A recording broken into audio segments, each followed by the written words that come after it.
Hello students, बेटा मेरे YouTube channel में आपका बहुत बहुत स्वागत है।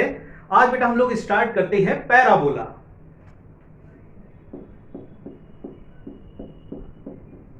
The equation of parabola is y is equal to ax square plus bx plus c। ये पैराबोला की इक्वेशन होती है। अब देखिए, ये जो पैराबोला होता है ये टू टाइप का होता है। एक तो होगा ओपन अपवर्ड और एक open downward type. If a greater than 0, ये a की वैल्यू अगर पॉजिटिव है तो ये ओपन अपवर्ड होगा, देन ओपन अपवर्ड। और इफ a लेस देन 0, जैसा कि इसमें है, ठीक, तो a अगर नेगेटिव होगा तो ये ओपन डाउनवर्ड होगा। अब देखिए, किसी भी पैराबोला को ड्रॉ करने के लिए हमें तीन चीजों की जरूरत पड़ती है। एक तो उसके एक्स इंटरसेप्ट जो आपको यहां पर दिखाई दे रहे हैं, x1 x2। दूसरा इनका y इंटरसेप्ट, यानी कि y एक्सिस पर पैराबोला कहां कट करेगा, ये y इंटरसेप्ट कहलाएगा, यहां से यहां तक। और तीसरा इसके वर्टेक्स, ये वर्टेक्स। ठीक, इन तीन चीजों की हेल्प से हम पैराबोला को ड्रॉ कर सकते हैं। अच्छा, अब चलिए ये तीनों चीजें कैलकुलेट करते हैं। तो देखिए, for x1 and x2, x1 x2 find out करने के लिए हमें क्या करना पड़ेगा, ये जो इक्वेशन दे रखी है क्वाड्रेटिक इक्वेशन, इसको इक्वल टू 0 पुट करके इसके x1 x2 root find out कर लेने हैं। ax square plus bx plus c is equal to 0 and find x1 and x2। तो इससे हमें x1 x2 दोनों रूट्स मिल जाएंगे, मतलब ये फाइंड आउट हो जाएंगे। ठीक, उसके बाद इसका हमको y इंटरसेप्ट फाइंड आउट करना है। y इंटरसेप्ट को फाइंड आउट करने के लिए देखिए, अगर x की वैल्यू 0 पुट करेंगे हम तो उसके करस्पॉन्डिंग हमको y मिल जाएगा। तो ये जो इक्वेशन आपको दिखाई दे रही है, इसमें x की वैल्यू को 0 पुट कर देंगे तो उसकी हेल्प से हम y की वैल्यू कैलकुलेट कर सकते हैं, जो कि c के इक्वल आ जाएगा। उसके बाद इसके वर्टेक्स सपोज दैट इसके h और k के इक्वल है, तो जो h की वैल्यू होती है वो होती है -b/2a। ठीक है, तो b पता है हमको, a पता है, उसकी हेल्प से h निकल आएगा। और जैसे ही h निकल आया, मतलब x कोऑर्डिनेट हमको मिल गया, अब उसकी करस्पॉन्डिंग y कोऑर्डिनेट मतलब k निकालना है। तो आपको क्या करना है, यही h वैल्यू यहां x की जगह पुट कर देनी है और उसके करस्पॉन्डिंग k की वैल्यू हमें मिल जाएगी। तो k की वैल्यू क्या हो जाएगी, k will be equal to ah square plus bh plus c। तो यहां से हमको k मिल जाएगा। और जैसे ये तीनों चीजें मिल जाएंगी हमें, तो अब हम इस x और y एक्सिस के ऊपर इसको ड्रॉ कर सकते हैं। अब एक एग्जांपल लेकर के इसको समझते हैं तो ये चीज और क्लियर हो गई। इतना बेटा समझ में आया सबको? ओके बेटा, तो एक एग्जांपल करते हैं पैराबोला का। देखिए, ये क्वाड्रेटिक इक्वेशन यानी कि पैराबोला की इक्वेशन हमें दे रखी है। इसके पहले हम लोग रूट फाइंड आउट करते हैं। तो देखिए, x इक्वल टू होगा -b, तो माइनस का मतलब 2 plus minus under root b square -4, a की वैल्यू 1, c की वैल्यू -8 अपॉन 2a। देखिए, ये बन जाएगा -2 plus minus under root 36 upon 2, तो ये आ जाएगा -2 प्लस -6 अपॉन 2, तो ये बन जाएगा -1 प्लस -3। तो एक तो आ जाएगा रूट इसका 2 और एक रूट आ जाएगा इसका -4। ठीक, तो इस तरीके से देखिए, इसके दोनों रूट्स हमने फाइंड आउट कर लिए। तो x कोऑर्डिनेट इसके मिल गए हमको। अब निकालते हैं इसका y इंटरसेप्ट। तो y इंटरसेप्ट के लिए पुट करते हैं x की वैल्यू 0, तो 0 का स्क्वायर प्लस 2 इंटू 0 -8, तो यहां से आ गया y इज इक्वल टू -8, तो -8 पर ये कट कर रहा होगा। अब निकालते हैं वर्टेक्स। h की वैल्यू आ जाएगी -b/2a, तो -b की वैल्यू हो गई 2/2 इंटू a की वैल्यू 1, तो ये आ गया -1। अब h जैसे ही मिल गया, उसकी वैल्यू को यहां पुट करके हम k निकाल लेते हैं। तो k की वैल्यू हो जाएगी -1 का स्क्वायर प्लस 2 इंटू -1 -8, तो ये तो बन गया 1 और ये आ गया -2, ये -8, तो ये आ जाएगा -9 के इक्वल। ठीक है, तो अब देखिए इसका पैराबोला ड्रॉ करते हैं। तो सपोज दैट ये x एक्सिस, ये y एक्सिस, अब a इसका कैसा है, पॉजिटिव 1 है, तो अपवर्ड ओपन होगा। ठीक है, ये क्लियर हो गया।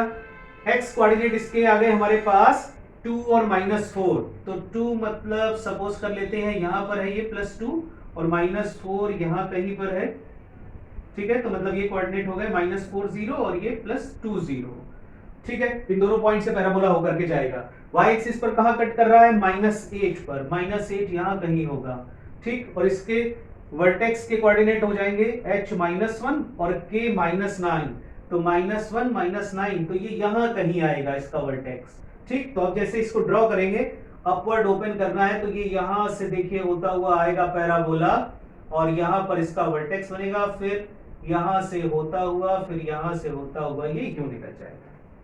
क्लियर हुआ बेटा सबको? ओके। अब बेटा ये दो एग्जांपल आपको दे रहा हूं, स्क्रीन को पॉज करके आप इन दोनों को सॉल्व करिए, इसके रूट्स निकालिए, बाकी सारी चीजें निकालिए और पैराबोला को ड्रॉ कीजिए।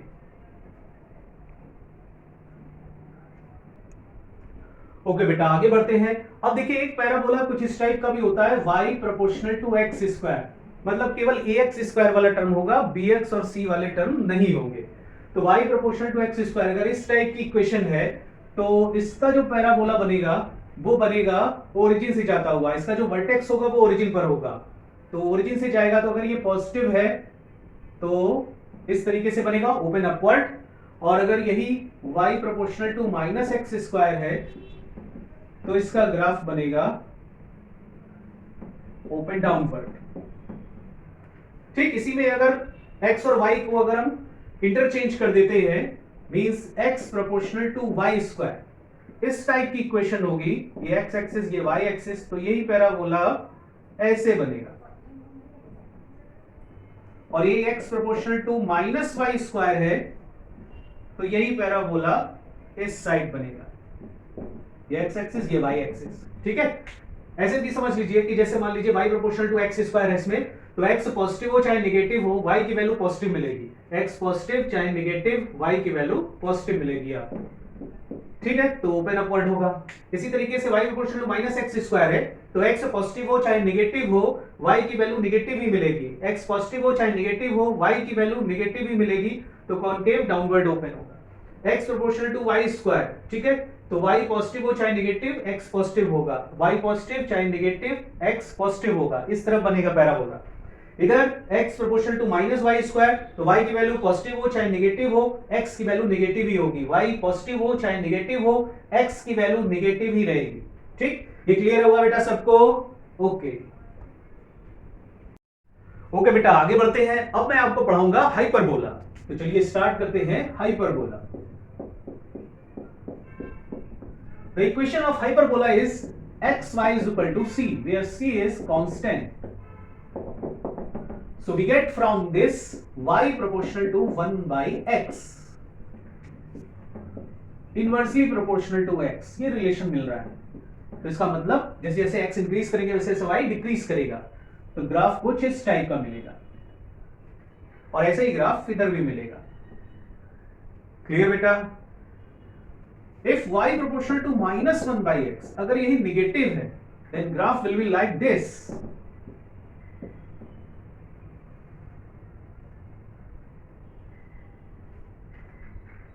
तब इस तरीके का ग्राफ मिलेगा। क्लियर हुआ बेटा सबको? ओके ओके बेटा आगे बढ़ते हैं, नेक्स्ट पॉइंट पर आते हैं। अब पढ़ेंगे ellipse. The equation of ellipse is x square upon a square plus y square upon b square equal to 1. ये इलिप्स की इक्वेशन होती है। And in this equation if a is greater than b, अगर a की value b से बड़ी है तो ellipse will be like this. Suppose that ये x एक्सिस ये y एक्सिस, x एक्सिस के ऊपर इलिप्स की जो टोटल लेंथ होगी वो 2a के इक्वल होती है, और इस लेंथ को कहते हैं major axis. It is called major axis, and length over y-axis will be equal to 2b, and this is called minor axis. इसको minor axis कहते हैं, 2b की डिस्टेंस। अब इनकी जो हाफ हाफ लेंथ होगी तो वो कहलाएंगी semi major axis and semi minor axis. यहां से लेकर यहां तक की डिस्टेंस a के इक्वल होगी, यहां से लेकर यहां तक की डिस्टेंस b के इक्वल होगी। तो यहां पर a is called semi major axis and B is called semi minor axis। ठीक, इतनी बात क्लियर हुई बेटा। अब देखिए इसमें दो फोकस भी होते हैं। सपोज दैट ये फोकस F1 और ये फोकस F2 है, यहां पर फोकस होते हैं। ये इलिप्स का सेंटर है O से लेकर F1 तक की डिस्टेंस और O से लेकर F2 तक की डिस्टेंस ये सेम होती है, और इस डिस्टेंस को अगर C से डिनोट करें तो C is called focal length. ये फोकल लेंथ है और इसकी वैल्यू AE के इक्वल होती है, where E is called eccentricity. E को एक्सेंट्रिसिटी कहते हैं। इस इलिप्स का जो टोटल एरिया होता है वो पाई AB के इक्वल होता है, and perimeter of the ellipse is 2 pi under root a square plus b square by 2। ये पेरीमीटर की वैल्यू होती है। अब सपोज दैट इस इलिप्स पर कोई पॉइंट है P, और P को अगर हम F1 से मिला देते हैं और P को ही F2 से मिला देते हैं तो P F1 plus P F2 की वैल्यू 2a के इक्वल होती है। ठीक है, इतनी बात इलिप्स में क्लियर हुई बेटा। ठीक, ओके बेटा, इलिप्स में ही आगे बढ़ते हैं। तो देखिए सपोज दैट अगर वो P वाला पॉइंट यहां पर है तो P F1 और ये P F2 की वैल्यू सेम हो जाएंगी, और ये वैल्यू देखिए ध्यान से पाइथागोरस थ्योरम से under root B square plus C square, और ये वैल्यू भी under root B square plus C square के इक्वल होती है। और अभी हम लोगों ने देखे पढ़ा था कि P F1 plus P F2 की वैल्यू 2a के इक्वल होती है। तो देखिए ये भी under root B square plus C square, ये भी under root B square plus C square, तो ये 2 times under root B square plus C square will be equal to 2a। 2 से 2 कैंसिल, तो यहां से रिलेशन बनेगा B square plus C square equal to A square, या फिर कह सकते हैं C square equal to A square minus B square. ठीक, इतना क्लियर हुआ। अब देखिए जो एक्सेंट्रिसिटी की वैल्यू थी उसको हम यहां से फोकल लेंथ वाली इक्वेशन से कैलकुलेट कर सकते हैं। C is equal to AE था, तो यहां से E is equal to C by A के इक्वल हो जाएगा। एक्सेंट्रिसिटी की वैल्यू C बाई A के इक्वल होती है, where C is the focal length and A is the semi major axis. तो फोकल लेंथ और सेमी मेजर एक्सिस का रेशियो एक्सेंट्रिसिटी कहलाती है। C की वैल्यू को देखिए यहां से लिख सकते हैं हम under root A square minus B square और अपॉन A, तो इसको थोड़ा सॉल्व करें तो E की वैल्यू को फाइनली लिख सकते हैं under root of 1 minus B square upon A square. ये देखिए एक्सेंट्रिसिटी की वैल्यू आ जाएगी इसकी। तो ये था इलिप्स। तो इतनी बातें इलिप्स में आपको पता होनी चाहिए। इतना क्लियर हुआ बेटा सबको? ओके ओके बेटा, अब और आगे बढ़ते हैं। अब पढ़ेंगे हम लोग सर्किल।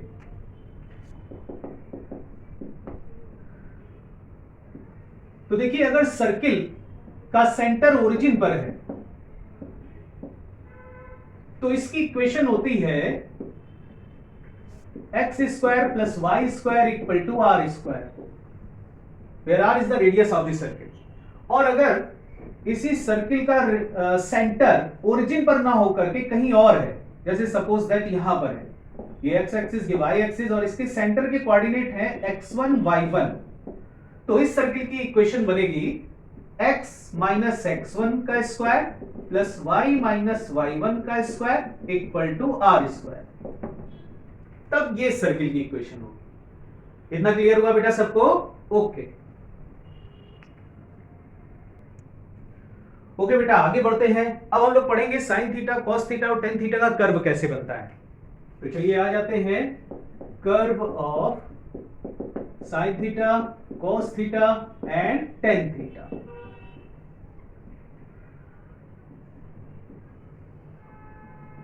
देखिए साइन थीटा का जो कर्व होता है वो इस टाइप का होता है।